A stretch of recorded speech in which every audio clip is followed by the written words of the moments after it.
hablar de materia económica y entre muchos temas también, por supuesto, el tema político, el panorama político y social, con el señor Noel Álvarez, coordinador nacional del movimiento político Gente. Bienvenido. Muchísimas gracias. Un saludo para usted y un saludo para los televidentes también. Señor Noel, teníamos mucho tiempo sin verlo, pero son muchos los temas que queremos tratar con usted. Año 2015, año de relanzamiento económico, hay un panorama económico complicado. Se calculó ya el ejercicio fiscal de este año con un barril de petróleo a $60. ¿Eso es viable tomando en cuenta el panorama económico en este momento? No, por supuesto que ya no es viable. Todas las estimaciones económicas que hizo el gobierno lamentablemente no se van a poder cumplir. Y a tal punto que las agencias internacionales en estos momentos vaticinan una caída desastrosa del 7 puntos del Producto Interno Bruto, -7 que va a crecer Venezuela. Esto creo que no tiene parangón solamente en la década aproximadamente en el año 2000, 2002, creo que fue que tuvimos una caída tan importante como esta. Bueno, las razones ya todos las sabemos. Efectivamente, la política de control de precios que el gobierno ha venido adelantando desde el año 2003 hasta ahora, una política eterna que no ha tenido ningún cambio, sino múltiples restricciones a lo largo del tiempo, que lo que han hecho es desestimular la propiedad, la inversión privada, la producción privada, nos llevan a esto. Hoy en día, que la caída de la producción debía ser suplida con importaciones, pero tampoco tenemos dólares para importar. Entonces el panorama, por supuesto, es severo. Todo esto, las colas que estamos viendo, que en Caracas son cortas, pero en el interior del país, los que viajamos para allá, las vemos a cada momento, enormes colas en todos los supermercados, en los abastos, en todas partes, y creo que se va a incrementar.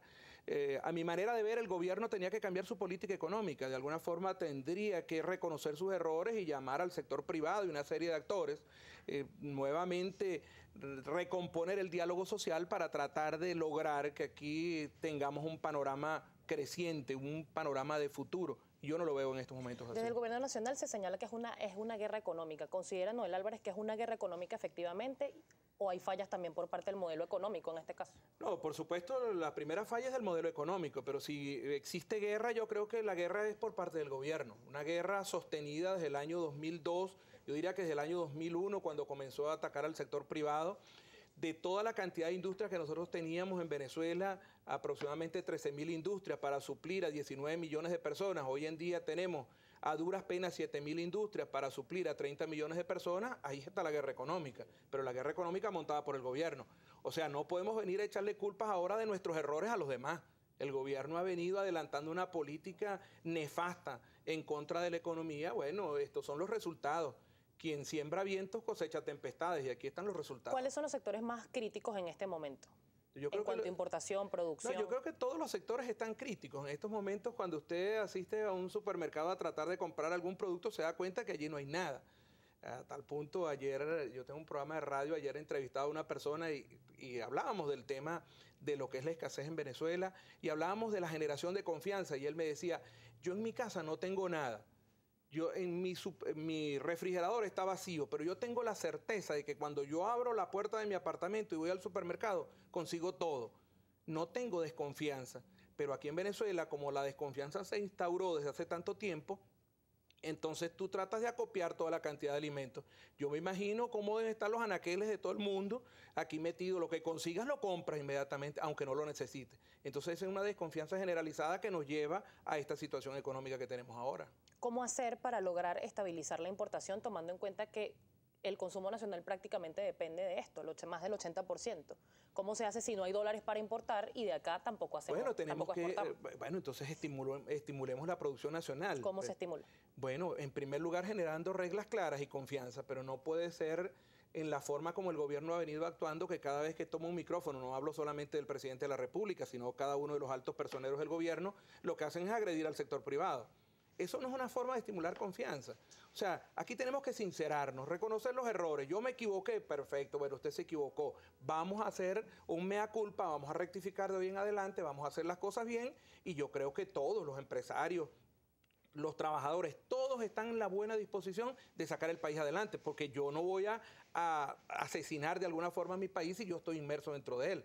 Todos tenemos buena voluntad para trabajar y para sacar el país adelante, pero el buen padre de familia fundamentalmente es el gobierno y de allí tienen que partir las iniciativas.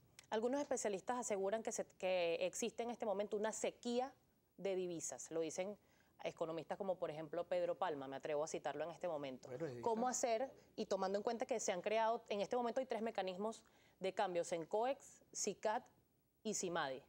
¿Cómo hacer para que funcionen? Porque ya el CIMADI cumple más de 40, el CICAD cumple más de 40 días, el CIMADI, y no hay resultados.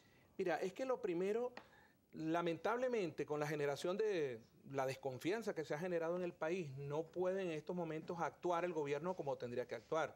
La mejor forma, y lo dijimos nosotros en el año 2003, cuando se estaba implementando la política de controles, es eliminar los controles. Yo creo que este es el penúltimo país en el mundo donde todavía existe un control de cambio y existen unos controles de precios, además de Argentina, y ya vemos los resultados nefastos tanto de Venezuela como de Argentina, de los dos. Entonces lo que había que liberalizar la economía de una buena vez y tratar, por supuesto, de atender las necesidades básicas de una cantidad de personas que tienen pocos ingresos, los que están en un estado crítico de pobreza. Atendámoslo con subsidios directos, pero liberemos la economía para que esto funcione. Yo estoy seguro que si la economía estuviera liberalizada, el dólar no estuviera en el precio que está, estuviera alrededor de más o menos de 40 o de 50 bolívares. El gobierno señala los especuladores y tal. Yo creo que el primer especulador en estos momentos es el gobierno. Si sabemos que ese no es el valor de la moneda y que simple y llanamente sabemos que por la escasez de la moneda tiene esos altos precios, ¿por qué entonces el gobierno va a vender una moneda a un precio tan alto? ¿Pero por qué sigue manteniendo el 6.30? ¿Por qué no hace unos subsidios directos a quien los necesita? Bueno, precisamente porque por ahí están los grandes negociados. Salen a 6.30 y posteriormente lo vuelven a ingresar en el circuito económico a unos altísimos precios y que hay gente haciéndose millonaria hace tiempo. Precisamente sobre ese tema, sobre el tema cambiario, nuestro equipo de producción preparó un material sobre la gente. La gente está ante problemas económicos, está buscando respuestas económicas y yo lo invito a que me acompañe a que veamos este material. Con mucho gusto.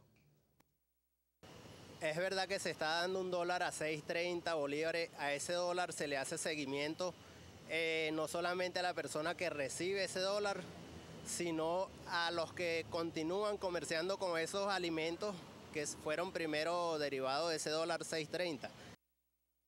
¿Qué él responde? Bueno, exactamente, yo le respondí antes. Ese 6.30 fundamentalmente está estipulado para medicinas y para alimentos. Pero al final eso no se cumple. O sea, si usted hoy le preguntara, yo por supuesto ando en el área política ahora, estoy aquí entrometido, pero si le preguntara a los presidentes de las cámaras, bien sea de medicinas o de alimentos, le diría que tienen tiempo que no reciben, o si no, no reciben la cantidad suficiente. Porque es que no tenemos, además no tenemos la cantidad suficiente. Entonces nuevamente tenemos que partir por la base, volvamos nuevamente a la génesis.